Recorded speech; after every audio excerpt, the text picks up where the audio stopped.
لبيك اللهم لبيك। বিশ্ব মুসলিম উম্মার জন্য পবিত্র হজ একটি গুরুত্বপূর্ণ ফরজ ইবাদত। প্রতি বছর লক্ষ লক্ষ মুসলমান সৌদি আরবে গিয়ে এই ধর্মীয় দায়িত্ব পালন করেন। তবে হজ পালনের জন্য যথাযথ অনুমতি ও সরকারি প্রক্রিয়া অনুসরণ না করলে এবার কঠোর শাস্তির মুখোমুখি হতে পারে হজযাত্রীরা।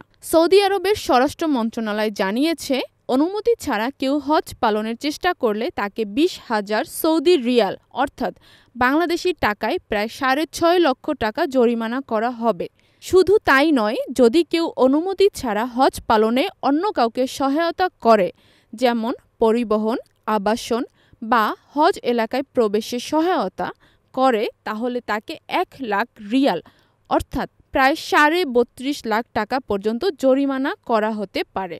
এছাড়া কোনো বিদেশি নাগরিক যদি নির্ধারিত সময়ের বেশি সৌদি আরবে অবস্থান করে অথবা বৈধ অনুমতি ছাড়া হজ পালনের চেষ্টা করেন, তবে সৌদি আরব থেকে তাকে বহিষ্কার করা হবে এবং আগামী ১০ বছর সৌদি আরবে প্রবেশে নিষেধাজ্ঞা আরোপ করা হবে। এই নিয়ম কার্যকর থাকবে জিলকদ মাসের ১ তারিখ থেকে জিলহজ মাসের ১৪ তারিখ পর্যন্ত, অর্থাৎ ১০ই জুন পর্যন্ত। সৌদি সরকার জানায়, এই কঠোর ব্যবস্থা মূলত হজের সময়কালীন নিরাপত্তা ও শৃঙ্খলা বজায় রাখতে এবং জনস্বাস্থ্যের সুরক্ষা নিশ্চিত করতে নেওয়া হয়েছে।